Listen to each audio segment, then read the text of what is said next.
welcome to the Big Dudes in the Trenches podcast. We still have music going because Bug's not here. I got you. We fixed it. Oh my gosh, dude. Bug, we need you, man. This is brutal. You know what the worst part is that I just realized? There's a button that we could have unclicked to not loop the track, and we would never have that issue ever again. Okay. That's a valid point. Sorry, I just learned this. It is what it is. All right, so Bug's not here, but this is the Big Dudes in the Trenches podcast, and we're going to be talking about week 1. So we have Dug and Tug here with you, and Bug still made some picks for this week, so we're going to be, shittily explaining his predictions. That's wonderful. I can't wait for that part. Can we change his predictions like y'all did to me when I wasn't here? You didn't give us predictions when you weren't here, so you didn't ask me for predictions. You didn't offer either. Oh God! Oh, there's one more thing. There we go. Now we're sitting ready to rock. Okay, I don't know what that was, but I'm terrified. We added the banner that have all our links that they're scrolling down below. Whew. We were off the game from the start. You know what? Let's just take a step back. Bad first drive. Let's get right back to it. We're in it now. All right, welcome to the Big Dudes in the Trenches podcast. I love it. If you're joining us live on Twitch, on Twitch, you've seen some exciting things to start here. The script didn't work on the first drive. Let's try it again. Yeah. But yeah, Bug's not here, obviously, as you can tell by so many different reasons today. Also, if you're watching us, which we recommend that you do, especially on Twitch at Big Dudes in the Trenches, all in word, you could have seen that he's not here. And that's the best way to know things is by looking at them, which is why we recommend watching football games, unlike what Tug was trying to do last night, where he only had 2 games on at once. That is so awful. 2 games. Oh, no. I was legitimately watching like 7 games. The worst part is I actually have a setup where I probably could because I've got my TV behind me. I've got a monitor right here. I've got my main monitor here. And then I've got another laptop right here. I probably could. And then my phone. I probably could put 5 on at any given time. I'm squirrel ADHD. The only reason that you don't is because you hate college football. No, the only reason I don't is because I prefer my TV downstairs that's bigger. Oh! Okay. Wait, what? Sorry, I'm seeing Sports Scores bot come over, and I'm confused. If there's a 2-point conversion, please tell me you were just as confused as I am. I wasn't paying attention to the Sports Score bot, but yeah, the Twitch comments are going crazy. It completely changed what it was. Yeah, and it's still wrong. It's not working. There's games happening right now. There are games happening right now. The reason we didn't record this last night, the reason we weren't live last night, is because there was some huge games happening last night. Not as big of games tonight, so we thought we could sneak this one in there. But also, we're starting at the same time as Miami versus Miami, which I have on in the background. Amazing. Also, as you can tell, I will say this. Sports bot Howard at Eastern Michigan's going on right now. There are a couple of good ones. I will say this too. Let this, the way I'm seeing Sports Scores bot come up, let that be proof of why you need to come watch us on Twitch more, because we will respond to you in kind if you actively chat with us. Apparently Tug will, because I totally missed that at first, but we'll do better if it's an actual comment from someone. That's the plan. I'm here for you. Let's go ahead and get into our week 1 picks. Most of these a couple of ground rules and everything, but it's worth pointing out. This is where we stand right now. So we had a week 0 schedule, which was that we just made a pick for every single game last weekend. That's unsustainable because I'm sure you realize how many games there were last weekend. There were a couple of them. 10, it looks like. Specifically 10. nailed it. And then multiply that by about 6, 7, 8. That's how many games you would have on a normal weekend. Are you telling me Even more because we're not going to pick them all. It'd be a lot. Brutal. Yes. It might literally take an entire day of recording, and in addition, we just don't have the bandwidth. Do a lot more research. Yeah. So. Facts. But we picked 10 games last week, and we'll be picking plenty of games, but it's worth looking at how we're actually planning on doing this. So, break out the rules for it. The rules. The BDT rules. We got our the rules logo the same place the FCS got half of their logos from. Google Images. That's wonderful. All right, so there are a couple of rules, a couple of ground rules for our pick'em this year. We'll be talking about this in our preview episodes for every regular season week. Number one, we're picking every ranked versus ranked matchup. This means every team that's ranked in the FBS, we're using the AP poll ranking. If they're playing another team that's ranked in the AP poll, and they're also ranked in the AP poll, we're picking that matchup every week. Once the CFP committee starts putting out their rankings, we'll switch to that. You know, how literally everyone does their rankings. Unless they use the coaches poll, which nobody does anymore. Unless they use their own customized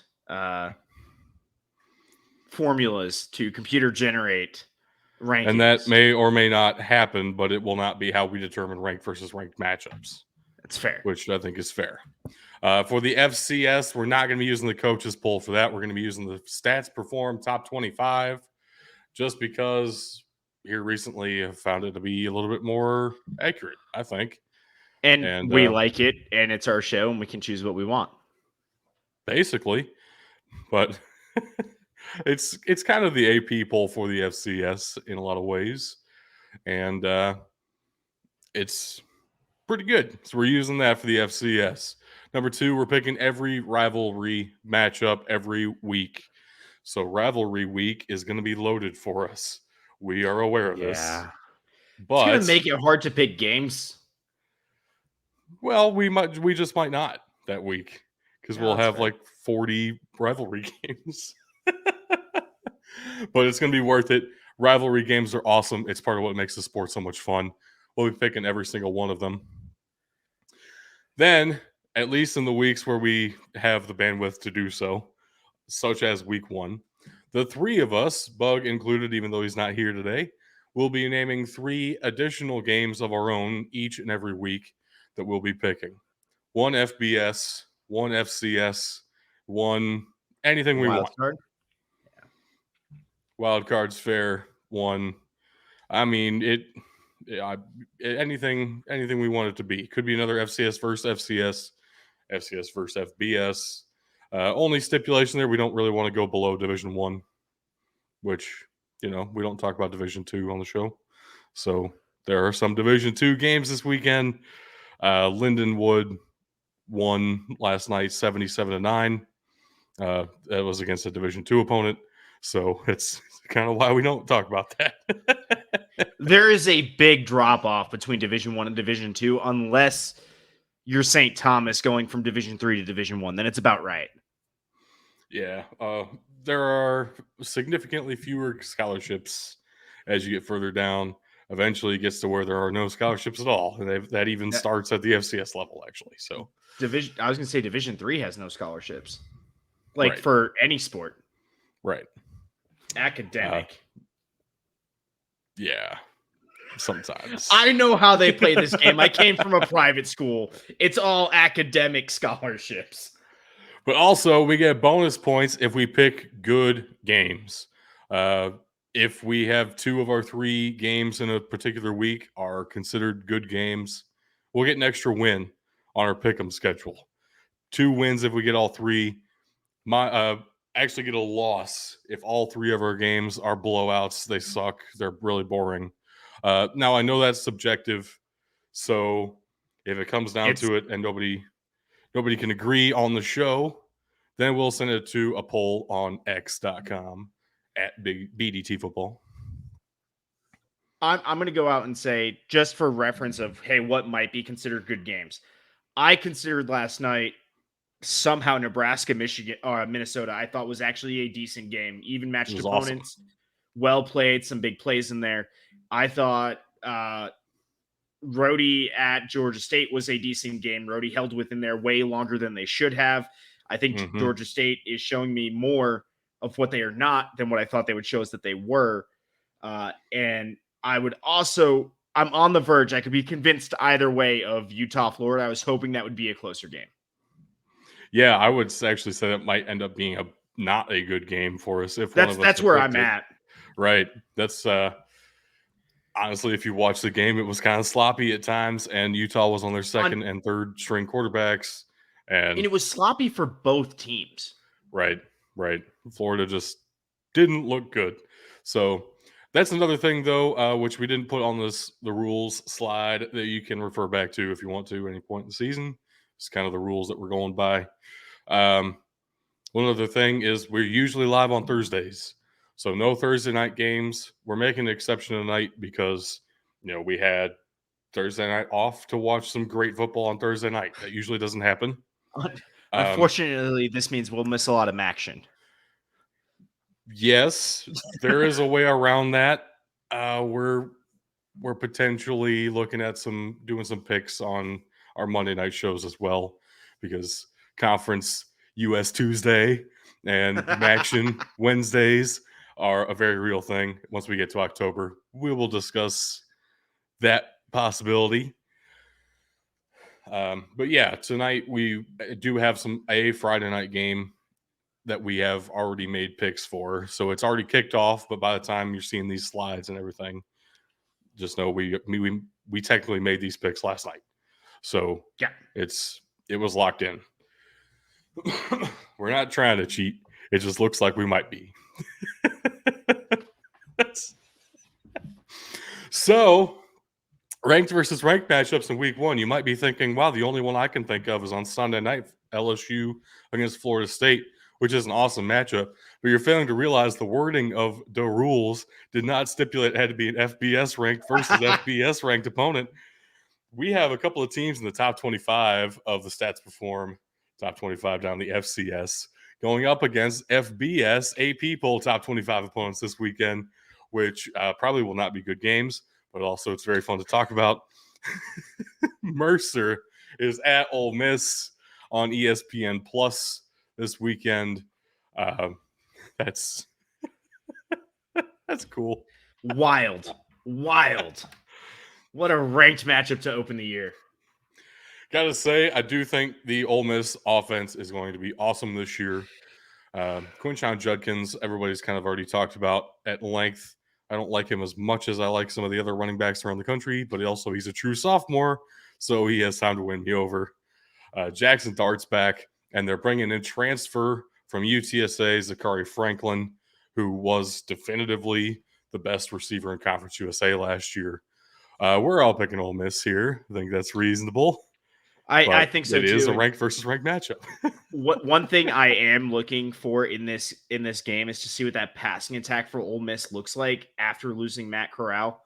I don't expect them to take a step back. Again, we're expecting Quinshon Judkins to be the highlight and the showman of this offense. It's going to center around him. I'm just interested to see what that passing attack looks like. You're off by a year or two. Jackson Dart started last year. Matt Corral. I thought Matt Corral was last. Oh my god, I thought he was a little bit longer. Yeah. Well, fair enough. Here comes Tug with his name remembering again. You did remember a name, just the wrong name. That's all right.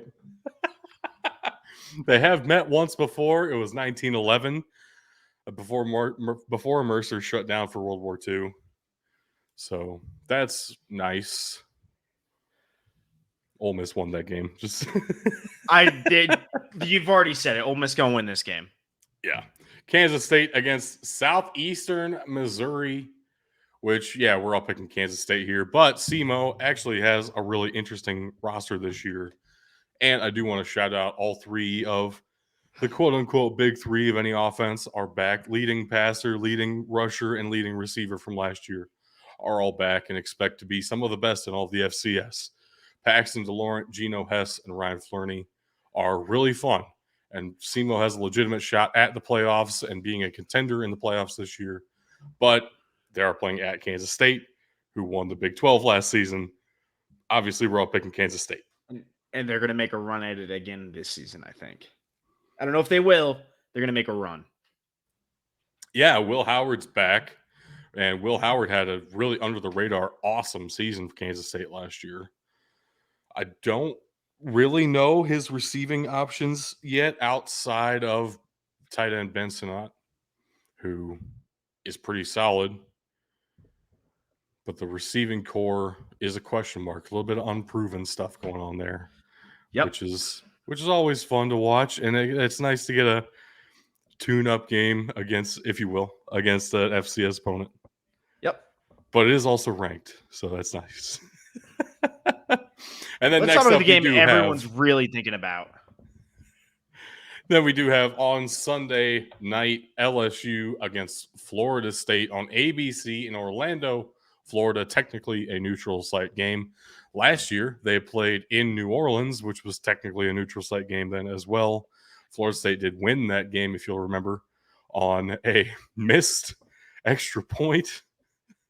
College kickers are going to kick. College kickers going to be college kickers, man. 24-23 last year. Man, this is going to be a very awesome game and legitimately potential, like, this could have college football playoff implications already. So I'm gonna back off of that claim just early, and the reason I want to is I still remember back in 2014, 2015, Ohio State dropped a bad game in week 1 or week 2. The college football playoff committee tends to forget early losses. It's losses after about week 5 or 6 that start to truly affect. That is true, but also the winner of this game might have a little bit more leeway. So, like, if there comes a point where let's throw up a hypothetical here. Okay. If LSU loses this game, or the Florida State starts the year 6-0, looking really good, they drop, week 7 or whatever, they lose to Notre Dame, for example. I don't even know if they play Notre Dame this year. I'm not looking at the schedule. Pure hypothetical. Florida State wins this one. They lose to Notre Dame in the regular season. They still make it to the ACC championship game and win it. They have that one loss, but now they're on that plane of one-loss conference champion. There are like 3 of those every year now. If it's them versus a Pac-12 one-loss champion versus a Big 12 one-loss champion, then you Pac-2. Also have the SEC. It's still we have an entire fucking season of this fucking fucker.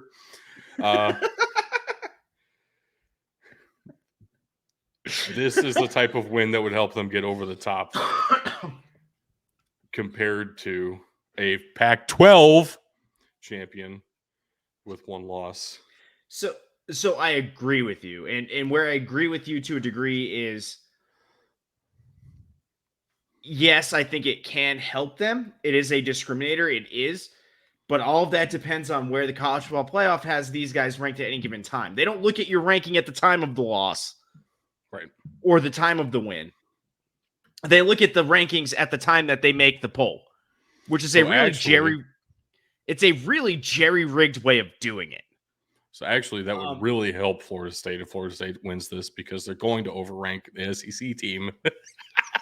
But what I think, like, honestly, where I look at this, where it does impact, I don't know if it impacts whether you get in or out. If both teams, regardless of the outcome, if both teams run the table after that and win their conferences, both teams go to the college football playoff. Where this comes in is seeding. Yeah, for sure. For sure. And we do have different opinions on how this might turn out. You and Bug both take Florida State, basically a home game. I'm taking LSU in the reverse of the neutral site, home and home, basically. It really is. All right, I'm going to start this, and I'm going to start this with my arguments. My main concern coming into this is Mike Norvell now is going into his 4th or 5th season. Something like that. Yeah. Either way, his recruits are there now. He's a good recruiter. He's been building that team. That team's been building and performing over the past few years. Brian Kelly is not so good of a recruiter, and now he's starting to get his recruits in, and that concerns me. I don't know. I'm just not a huge fan of Brian Kelly as a coach. This is more on the coach than it is on the teams. I do think Florida State, with a lesser team last year, was able to keep pace and still pull out the win. I don't trust LSU, and that's why I'm going Florida State here. Yeah, I actually disagree with almost all of that. So we've talked about how Brian Kelly is a terrible recruiter. I agree with that part. That's why I said almost all. Fair enough. But this is year 2 of Brian Kelly. Almost none of these guys who are going to be playing on Sunday are Brian Kelly recruits to LSU, unless we include the transfers who potentially even came in before Brian Kelly was hired. Jaden Daniels is a legitimately good quarterback who people overlook in favor of a guy like Jordan Travis, who gets more wins on his resume simply for playing in a weaker conference. I think that's a legitimate claim. We're looking at a comparison of really strength on strength almost everywhere for both of these teams. So what I'm looking for is who's going to be the most motivated out the gate. And I do think the revenge edge will play well for LSU. And that's not something the Noles can claim right now. The Noles almost have I don't know what the actual term for the opposite of an underdog is. It's not an overdog, but it sounds like it could be right. Generally, it's called the favorite. That's a good term for it, for sure. But Florida State feels, I guess, yeah, sure. Let's go with that. Florida State feels like a favorite in basically every game this year, outside of like they have a toss-up with Clemson. And are we convinced that they'll really run the table and make the ACC championship game? That's kind of where people start to fall off with Florida State. No, I get that.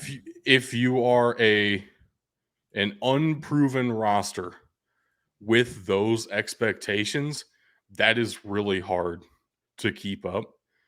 And if there is any team with an emotional edge on you, usually they can find a way to exploit that. And so this is a game where it's going to be a close game. This is going to be awesome. Both of these teams are extremely talented, but I had to find an edge somewhere. And also, there's 0% chance I'm going to allow us to all pick Florida State. No, that's 100% valid. Everything you said is, I don't want to say factually incorrect. Like Florida State might have a chip. They might be getting a lot of hype. But LSU is favored in this matchup by 2 points. So you're looking at a low differential here. So it could go either way. But I don't know. And that's basically, with it being a home game, basically a home game. Yeah. For Florida State. So think of it's almost a touchdown if it's a true neutral site. I'm taking LSU. All right. And that's our ranked matchups. Two of those are really fun. And then we have a sleeper on Sunday. You got to stay tuned for that one. We also have our rivalry matchups, and there are 3 this weekend. Most of these people don't know about, actually, but they are rivalries. It is a real thing. Hear me out. So, first up, the one that's already kicked off, Friday night, 7 p.m. Eastern. Wait, that's exactly what time that we started the podcast. Miami of Ohio at Miami, Florida, in what is known as the Confusion Bowl. Very exciting. I love it. Love that so much. I love it. Yeah, we're all picking the Hurricanes in this one.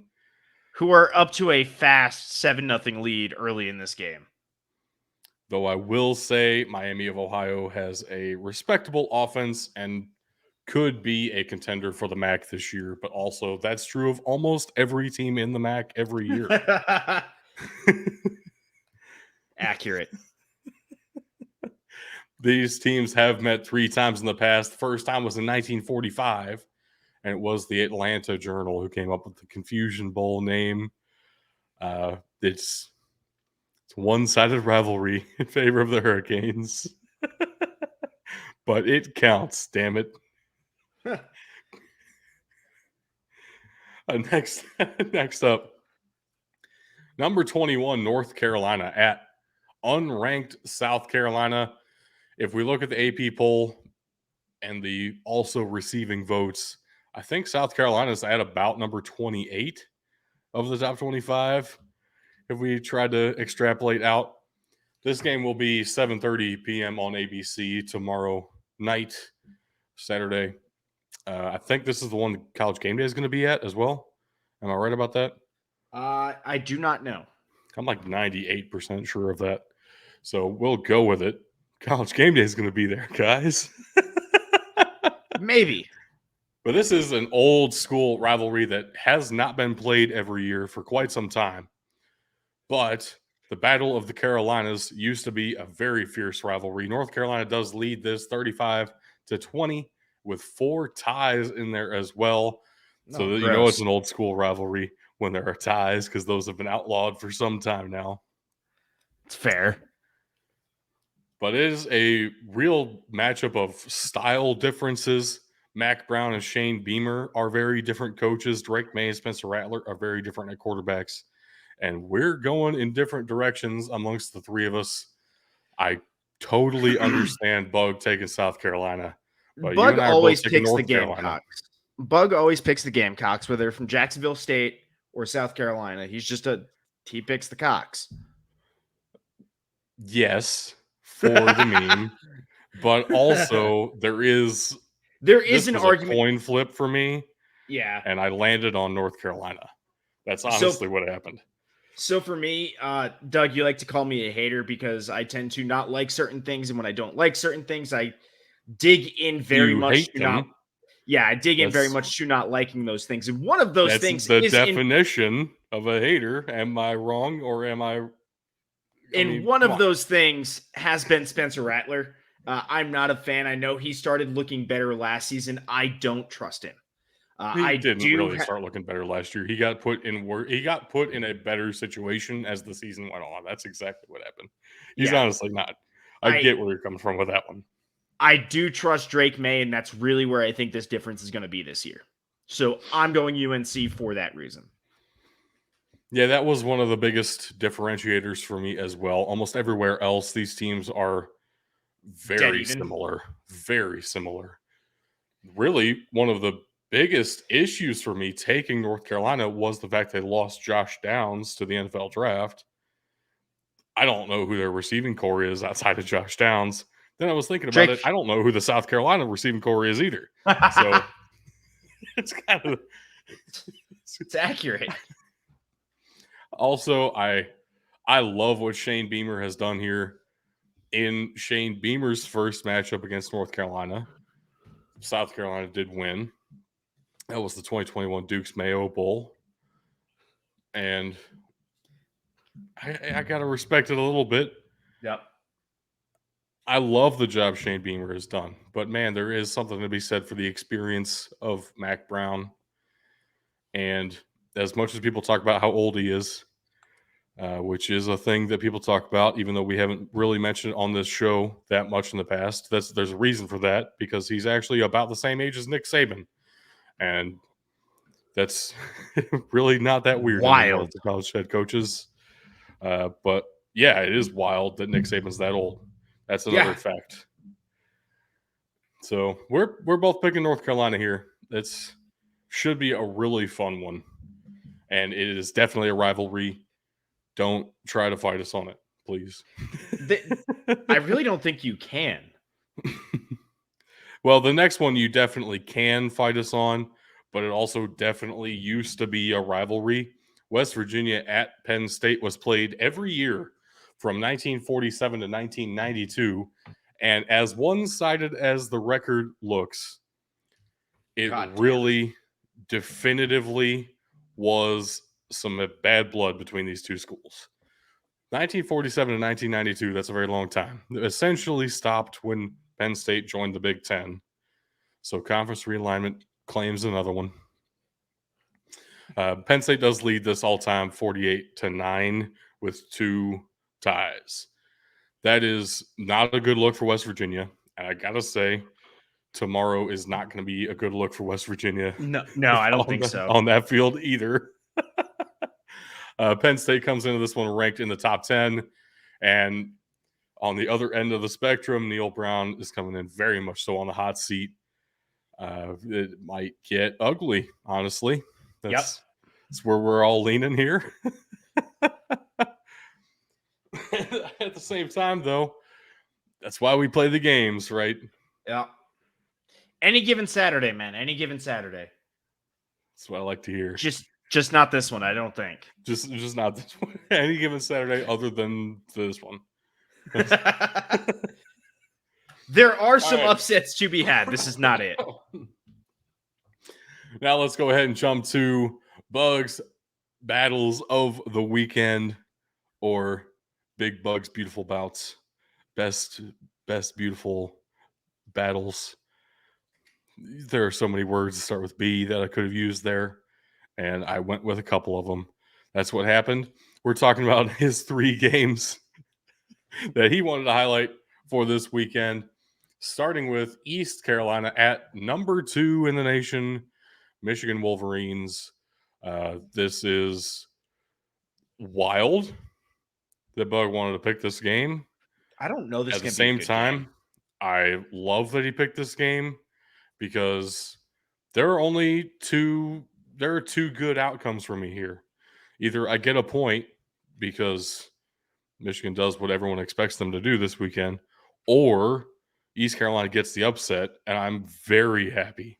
So works out both ways for me.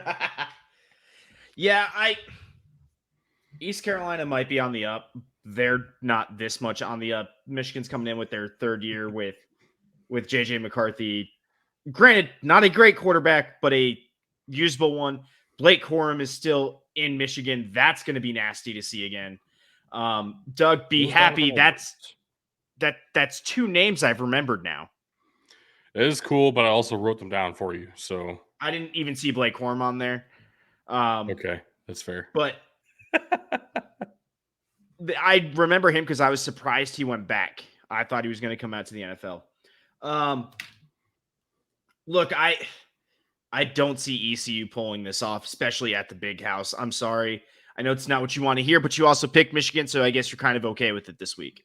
No, I totally understand. Here's the thing. East Carolina had a really strong roster last year, and I loved that offense to bits. But think about this for a second. Quarterback Holton Ahlers is gone. Running back Keaton Mitchell is gone. They had 2 receivers who cracked 1,000 yards, and both of them are gone, Isaiah Winstead and CJ Johnson. I have zero faith in anyone on this East Carolina Pirates offense, which is not ideal when you're facing the number 2 offense in the country. I will say, though, the best possible scenario there is they are such an unknown that Michigan can't prepare for them either. So maybe that's true. I kind of doubt it.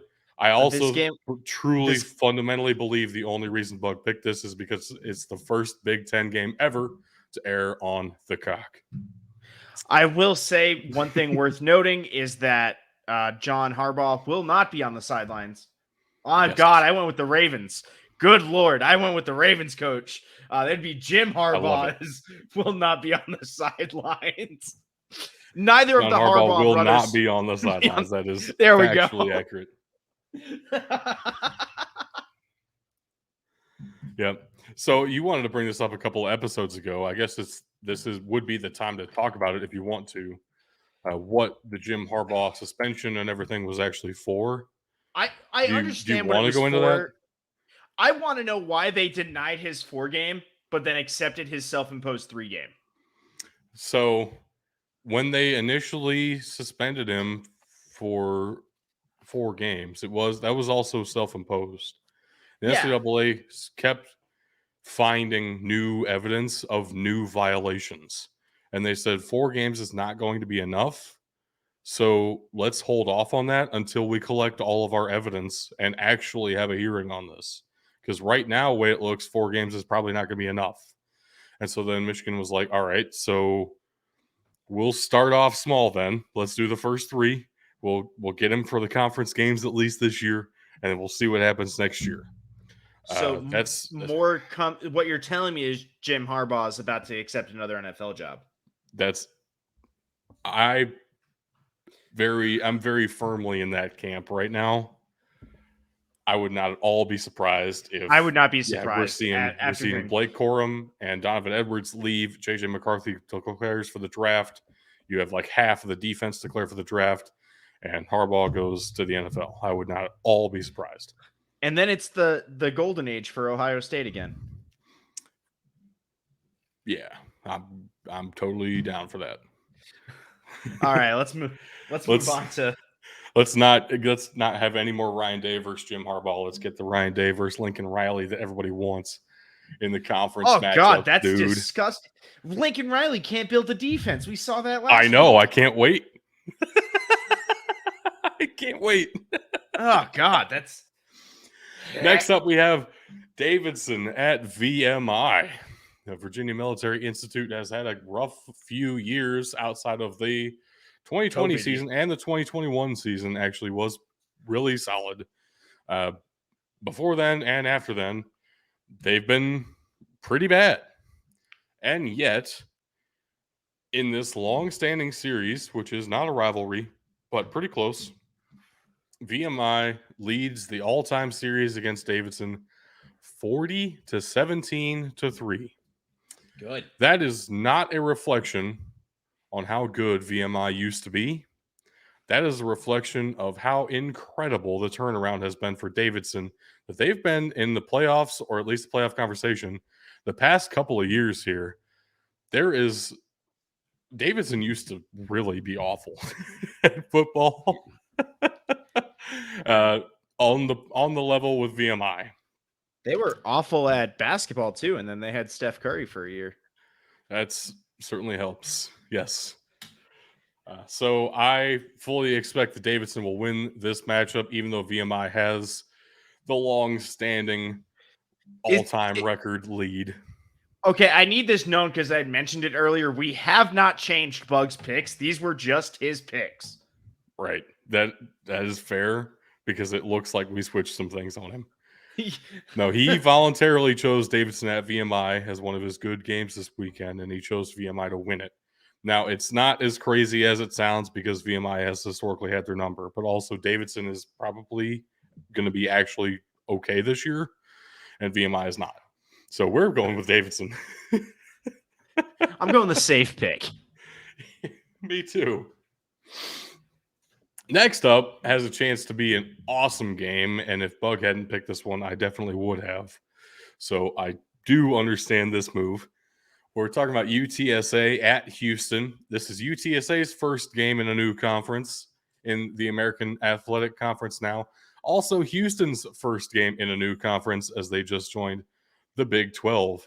This is now going to be played in a Power 5 stadium. Sounds wild. It's still the same to DECU. Yes, but it is now a Power 5 stadium.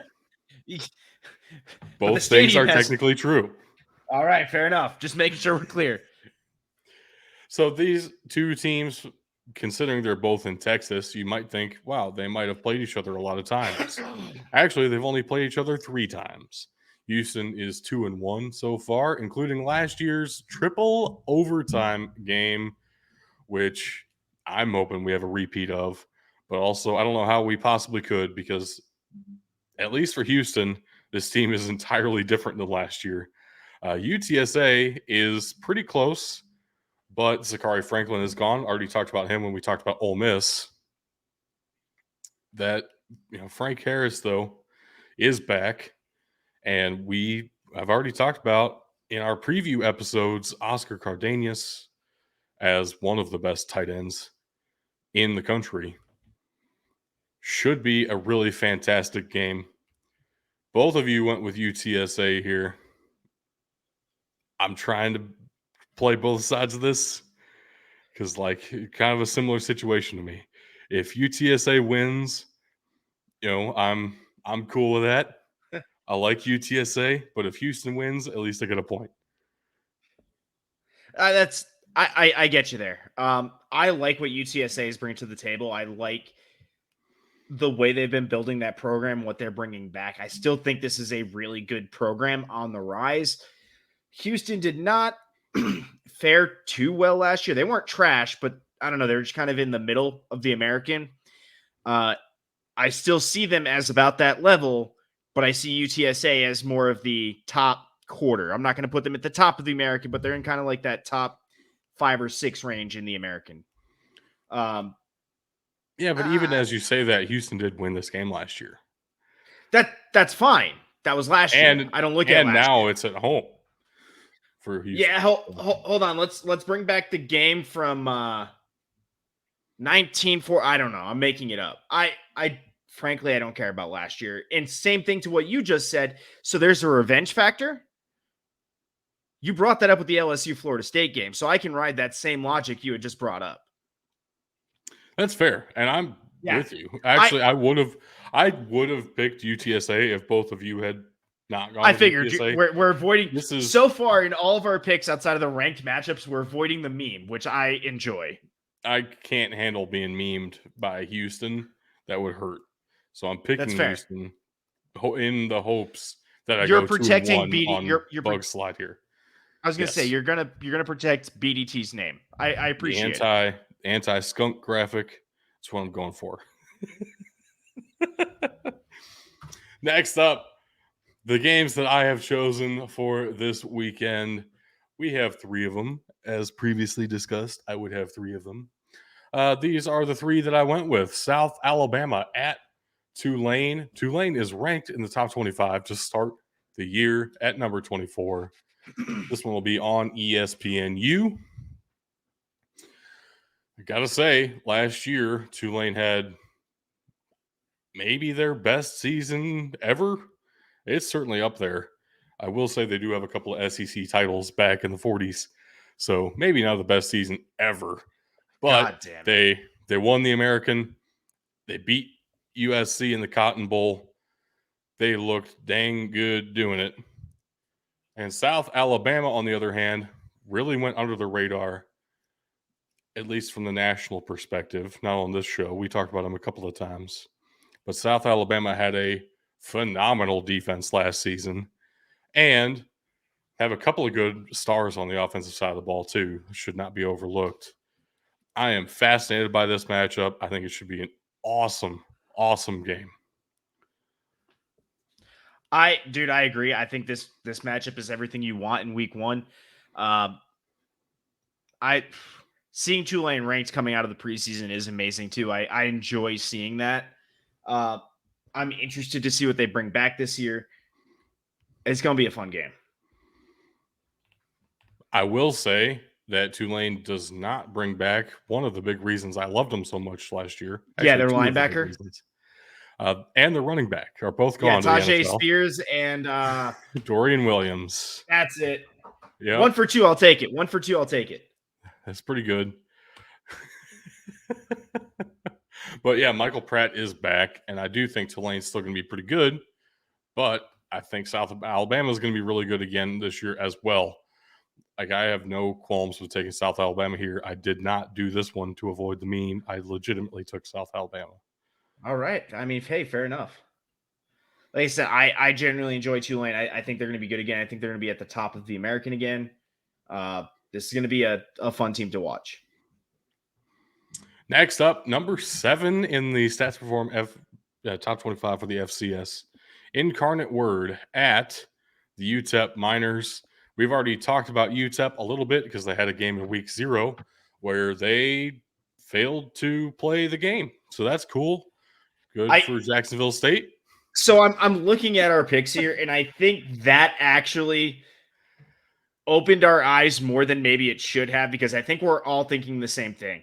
UIW has a really good offense always. Doesn't matter that they lost their quarterback. They bring a new one in who's ready to go day one. And UTEP still cannot get out of its own way. Yeah, I originally did pick UTEP here. And then researching this game and like looking at reviewing last week's performance for UTEP, I have to go Incarnate Word here. That's Like let's be real. That game last week looked so bad for so many reasons, and Jacksonville State wasn't even that good in the FCS last year, and they didn't really redshirt anybody like Sam Houston did. So to see them come up and just tear apart UTEP, and the only reason UTEP was even in it was because of some mistakes from Jacksonville State later, like that's wild.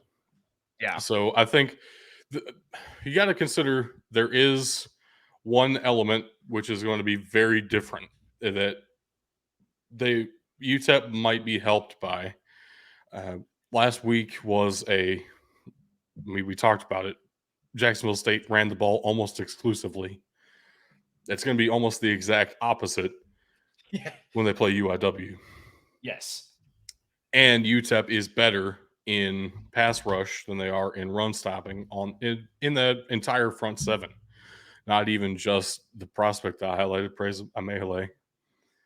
So there is potential here for UTEP to make some noise. Gosh, Incarnate Word just feels like so much of a better team right now. And that is wild.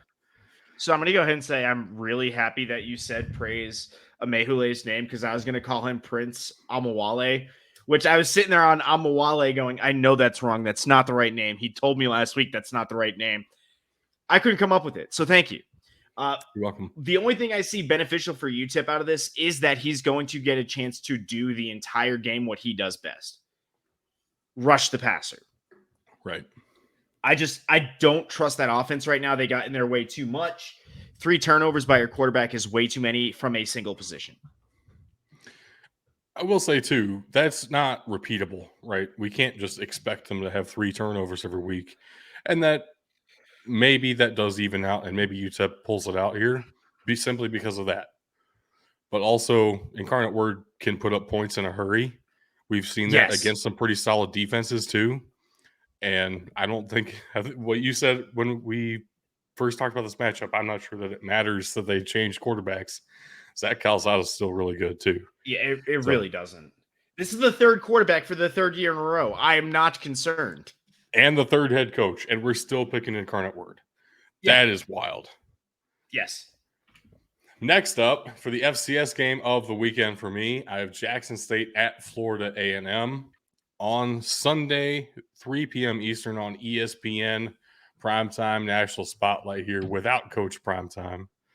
Jackson State, Florida A&M are really, this game decided who would be in the championship game for the SWAC the past 2 years.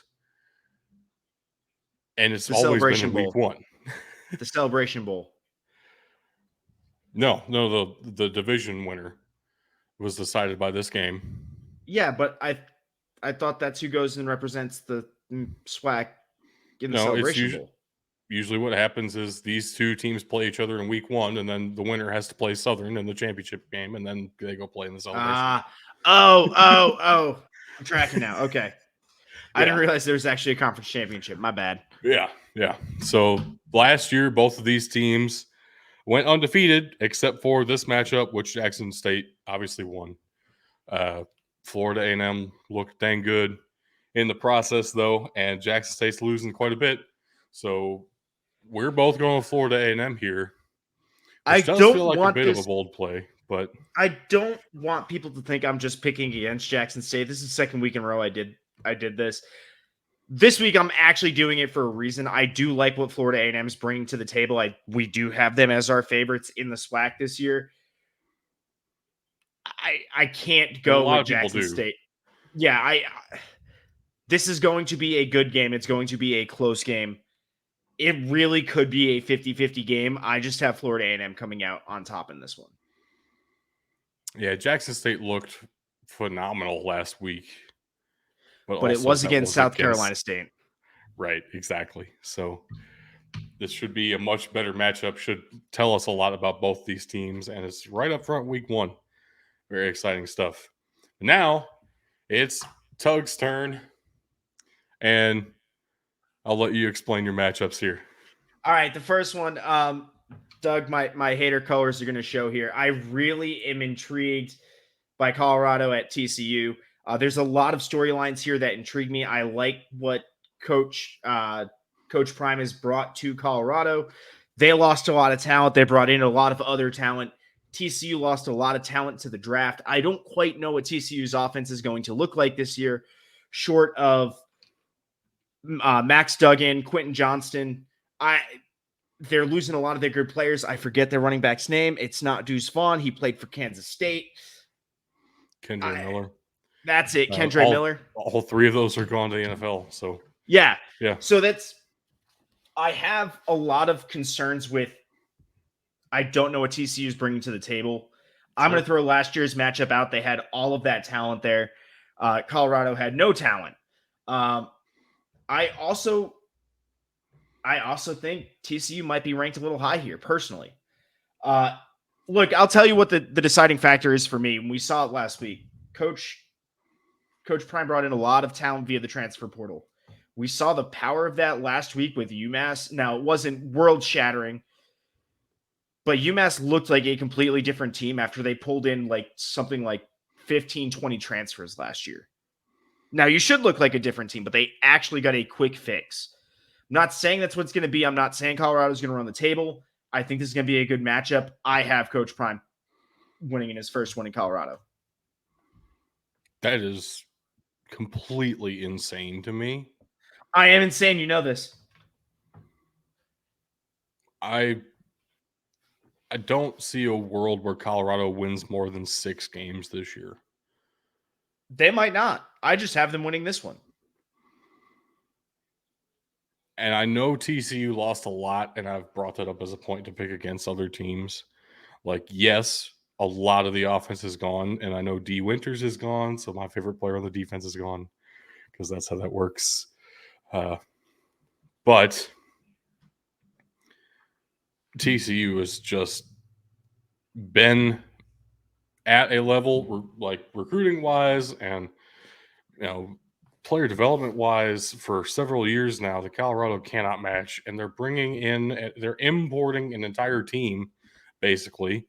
It's not just the 15 to 20 transfers that UMass had. We're talking about almost 50-some players transferring into Colorado this season. You cannot have a cohesive culture right now. I don't care how much of that 3 weeks of training camp they went through together. That's impossible for them to play well together as a team right now because there is no culture at Colorado. And also, consider this, most of the players he brought in are players who couldn't make the 2 deep on their FBS team that they were recruited to. They went for a starting opportunity somewhere because they were not getting that at the school they were recruited to. Then the other players he brought in are holdovers from Jackson State who came with him. Yeah, sure. A couple of those guys are legitimately phenomenal players. I think Travis Hunter's going to have an awesome career at Colorado. That's awesome for him. Also, Shedeur Sanders is not as good of a quarterback as it looked like he was when he was playing against SWAC opponents. The story is fascinating. This is going to be a case study for the transfer portal for years to come. This is wild to me that anyone in the world would ever think Colorado is going to win this game, and I can't believe 2 of you are. Oh my gosh. I'm riding with the gut here. Okay. Okay. This next game, Fresno State at Purdue, I'm picking because for me, I'm looking at this and this screams like it has upset potential. I know it's at Purdue, so that kills it just a little bit. However, Fresno State actually is a really good team. And I think Fresno State has the talent to come in and punch Purdue in the mouth and kind of shock them a little bit. Hey, Big Ben 44 jumps on in with us saying TCU is overrated. That's why. Big Ben, you're overrated. We'll see that. We'll see that in a few minutes when we go to his stream. Okay. Got him. Look, bringing in Hudson Card from Texas is another one of those. I want a chance to start again because he lost his job to Quinn Ewers, not Quentin Ewers. It's going to be a new offense. So again, you're talking about that transition period. Fresno State coming in with a lot of the same talent they had last year. I think they're going to use it again. For me, this looks like upset potential, so that's why I'm picking this game. Yeah, you are picking Fresno State here too. So is Bug, which made me break out the Spoiler Makers logo for Purdue. I approve. I approve of the Spoiler Makers. I also got to say you are factually incorrect about Fresno State returning a bunch of their talent. Jake Haener is gone. Yeah. He's on the New Orleans Saints now. Jalen Moreno-Cropper, who I highlighted in my prospect preview series 1 point last year, is now on the Dallas Cowboys. Jordan Mims is gone, their leading rusher from last year. The defense is going to look different too, especially on that defensive line. A couple of those were seniors last year. I truly do not know what to expect from either side, except I believe Purdue's defense is going to be pretty good for the simple reason that they've brought in Ryan Walters, who was defensive coordinator for Illinois last couple of seasons, and last couple of seasons are the best I've ever seen Illinois ever play. And it might take a little while. Maybe this is jumping the gun for Purdue to have a good defense with him at the helm. Maybe it's a couple of years down the road, but I do believe that both of these teams are so vastly different from last year, it will come down to just it's a home game for Purdue. The recruiting talent is there compared to Fresno State. You know, it is still a Power 5 versus Group of 5 matchup here. I'm taking Purdue. They are the favorite for a reason. Is also how are you gonna pick against Purdue when they're playing in West Lafayette, Indiana? They never lose at home, it feels like. At least when they're playing against teams that I care about. Come on. That's why you don't care about Fresno State. Therefore, Fresno State somehow pulls it out. Maybe. Ben, Look, the answer to your question is the defense that year still sucked for Illinois, actually. Talking about Juice Williams in 2007 in the upset of Ohio State in the shoe, which is the first football game where I legitimately remember every down of. I also remember crying after the game. I was not as old as I am now. So take that into consideration. Look, this might also just be pure hatred for me. There's another reason that's completely unrelated to football as to why I will not take Purdue. You're the 1 seed in the NCAA basketball tournament. You're going to drop to a 16 in the first round. I'm sorry. I've lost faith in I've lost faith in your sports program. You cannot be favored. It's not allowed. Oh, stop it. They're good at spoiling. Man. All right. Let's move on. Yeah. All right. So this next game, I'm not going to lie to you, was my third game to pick. Because one was playing on Thursday night and I was sad. And then another was a game that we were picking in the rivalries, South Carolina and North Carolina. And I was sad again. So I went for one that I think is actually a really good early season matchup and a good test to tell us where both of these teams are. I'm going with Austin P at Southern Illinois for my FCS game. This has a lot of potential to be honestly just a fun game all around. Both of these teams are looking and trending in the right direction, going up through the offseason from last year. 7-4 for Austin P, 5-6 for Southern Illinois. Just a really intriguing matchup to me, just to kind of, like I said, get a feel for where both these teams are at early in the season. Yeah, Mike DeLillo versus Nick Baker. Very fun quarterback matchup here as well. Austin P and Southern Illinois have a real shot at the playoffs. Both of them do. And the winner of this game has an inside track to the playoffs, honestly, because this is a massive non-conference game that the committee is going to weight pretty heavily, it's easier to tell about how these teams relate to one another in the non-conference than in the conference games. So the winner of this game has a really strong chance of making the playoffs, even if they don't do necessarily that well in the conference slate later on. All right. Where are the picks at?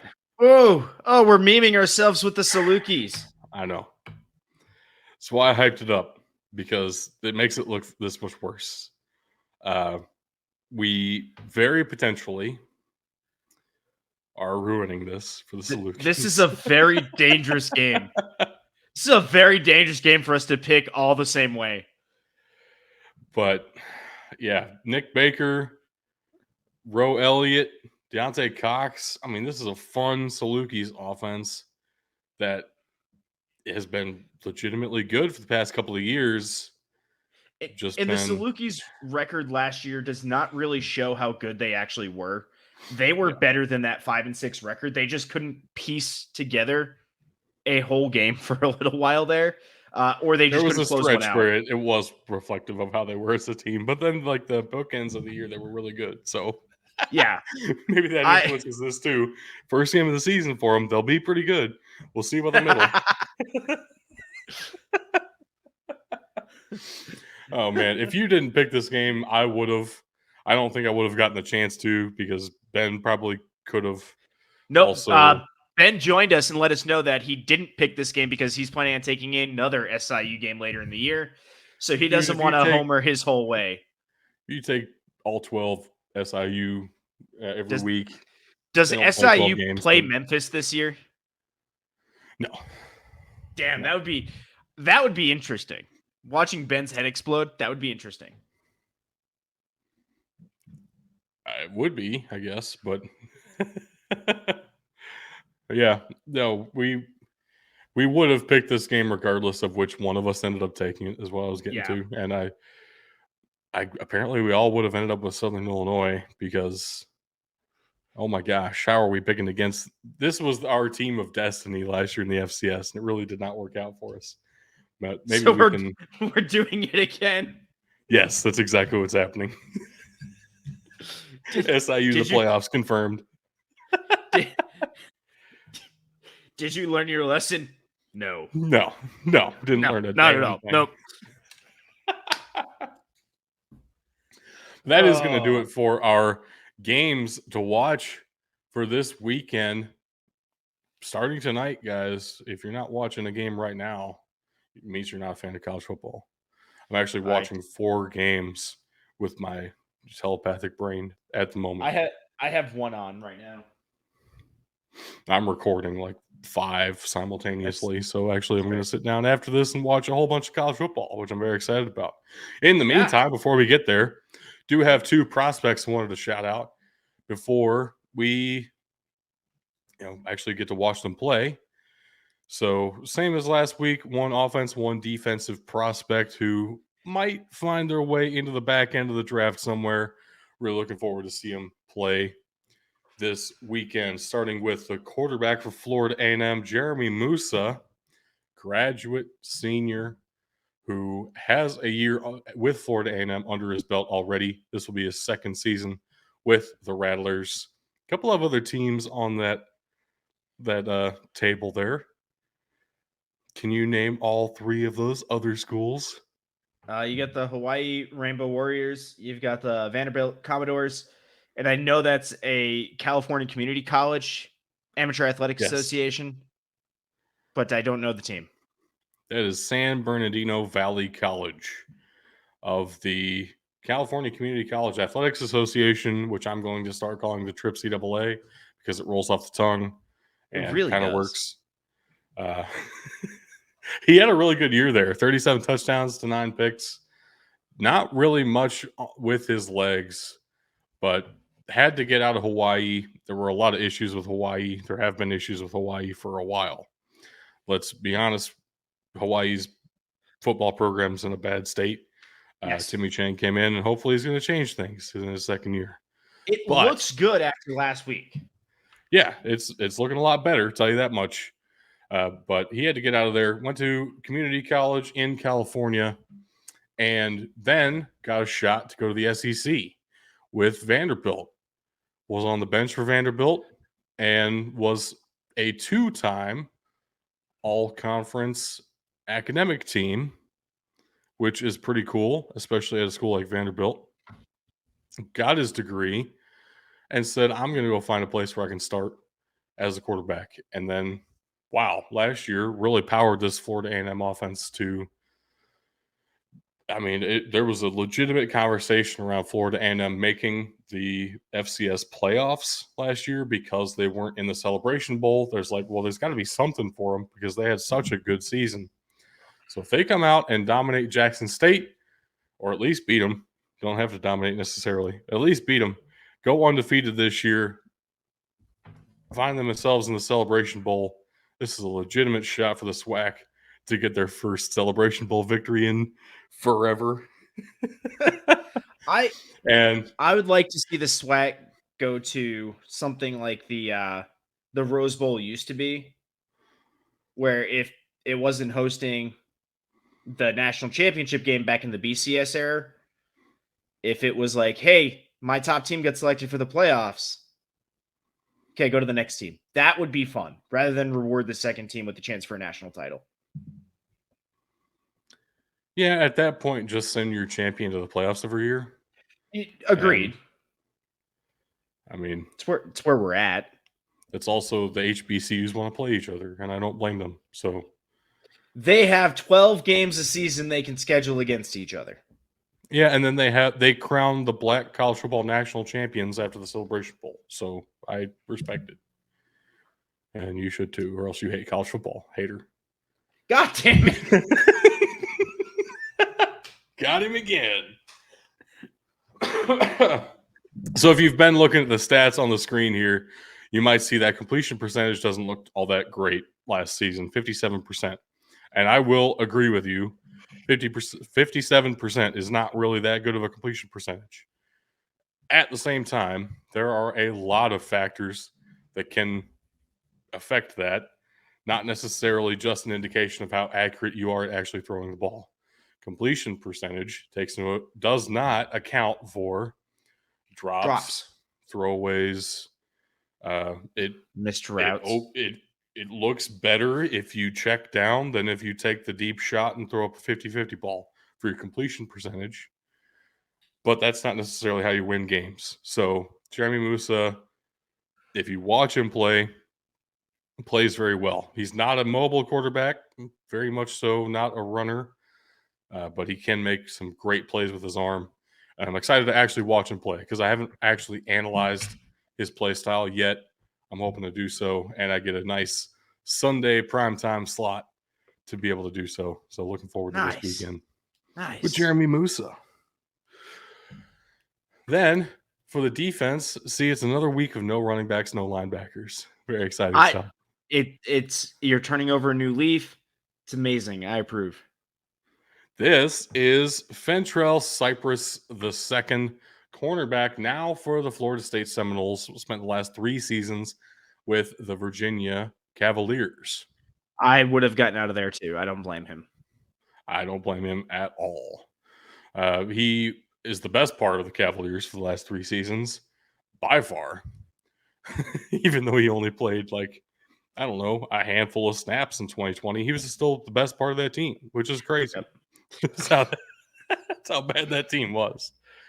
No, but you might, similar to Jeremy Musa, the stats here aren't really going to tell you the entire story because you're looking at, 39 total tackles last season is not really that impressive. 13 passes defended, though, with 39 tackles. Actually, if you know how to read stats, kind of tells you a lot. They didn't target him that often, and when they did, he either swatted away or tackled him immediately. Yes. Most of the time, they just didn't throw his way. That's the kind of player Fentrell Cypress II can be, especially against some weaker offenses. LSU is not necessarily that kind of a weaker offense. So his first game with the Seminoles is a very tough matchup. Jaden Daniels can be throwing to Malik Neighbors is a 1,000-yard receiver. Can we get a matchup of Central Cypress against a legitimate 1,000-yard plus receiver who could go in the top 3 rounds of the draft? I want to see that matchup this weekend. And Central Cypress, if he can show out in this game, this might be a stretch for the prospect preview series. Central Cypress II might find himself in day 1, day 2 pretty comfortably if he has a good season this year. Need to see that though, right? So I was just gonna say, if he puts up stats similar to what he has here and he matches it on tape with the rest of the on-field play, he's got the upside to be a day 1 pick. Right. The issue is you don't see a lot of production coming into it so far, so you got to see what he does this year. Exactly. With another year of eligibility on top. Exactly. So that's another risk here. I'm taking a redshirt junior, the prospect preview series. That's risky business. Might not declare, but I'm betting that he has a good year, and I'm betting that he does declare. And if he does, that's bottom end of day 1, top end of day 2, very likely here. 6 foot, 190 corner. It's pretty solid. Hopefully he plays like it. Just to give a quick update on the game, Trevor Van Dyke just threw another, or is it Tyler? Either way, Miami's quarterback just threw another pick, or not another, just threw a pick to the Miami defense. It looks like a spring game out there right now. The Miami quarterback threw the ball to a Miami player. We can say that of every passing play. You are correct. The Miami quarterback threw it towards a Miami player. The Miami quarterback threw a touchdown to the Miami player. Wait. That's a pick 6. Oh, man. It was a touchdown just for which team? Look, the Hurricanes came out fast and then very quickly got into midseason form of throwing interceptions again. It's okay. It's standard. That's amazing. Also, I do want to shout out the ACC for adding some teams now, which gives them a little bit of protection if more realignment happens. They're creating more realignment in the effort to protect themselves from further realignment. So this whole summer has been wild. It's not going to stop anytime soon because everybody needs to be settled before the start of next season when the college football playoff system is changing and there are several conferences getting new lineups all over the place. There's 2 teams I'm looking to see where they go. Washington State and Oregon State are currently homeless. I mean, they have the Pac-2, but that's okay. I do expect them to do a merger in which they keep the Pac name. I do expect the Pac to stay. It's just a question of what conference they absorb. I cannot believe it. But after all these years of you begging for Air Force to be considered for the Pac-12, it's going to happen, but for the dumbest possible reasons. It's still a Power 5 school. It's still a Power 5 school. It will not be a Power 5 conference. No. Bullshit. No, it will not. It will not. It will not. Fuck you. Just based on the name, it will be. No, that is not how this works. Yes, it is. When I say Power 5 starting next year, the Power 5 will be including the American, not the Pac-12. you work in the civilian corporate world. You know as well as I do that marketing and branding is everything. The Pac is a Power 5 brand. That's not going away. It might be the bottom of the seller of the Power 5 brand. The brand can stay the same, but the brand has been tarnished to a point where they need to rebrand or else they will no longer be sellable, which is where they find themselves, which is why there's been so much realignment. Anyway, this has been such a tangent, dude. There are a lot of games going on right now, a lot of great games going on this entire weekend. Stay tuned because we will be breaking all of the games down that we just made picks for next Monday, which is Labor Day, which is why there are so many games going on all over the place. Also, that Monday, Labor Day night, is Clemson and Duke, which should be another really fun game. Riley Leonard looks really good, at least did last year for Duke. We'll see what Clemson looks like this year. Very different squad, hopefully.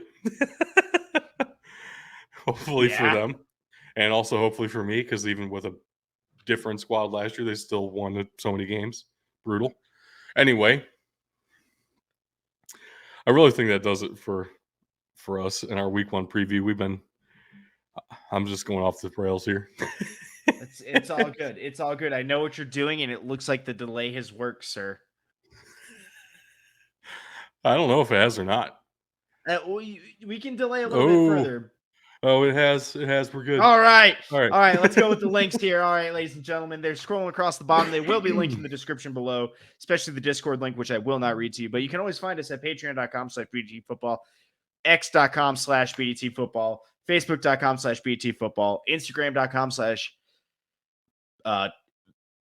big dude is, oh God, I forgot it. Oh no, I'm off the rails. I was on a roll. Give me a second here.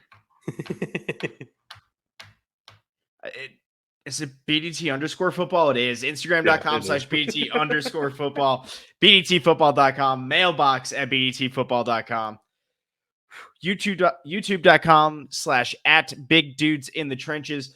And most importantly, please find us on the Bloodline Entertainment Network at bloodlinenetwork.com or on their YouTube channel as well. Please, please, please go check us out. Check out their content. It's a great partnership we're building up here. Yeah, it's really cool. I gotta say, I'm struggling. I gotta figure out how to do this, but we are trying to raid our co-host Ben, who is going live with a different endeavor tonight, which sucks. It's gonna be fun, but also should be a really fun stream. If I can figure out how to do it. All right. While you're figuring that out, I'll take us out of here. Anything last? Okay. Anything last to add? I don't think so. I think we're good. All right. Well, ladies and gentlemen, thank you for watching and or listening. And just remember, you can't win a game if you can't win the trenches.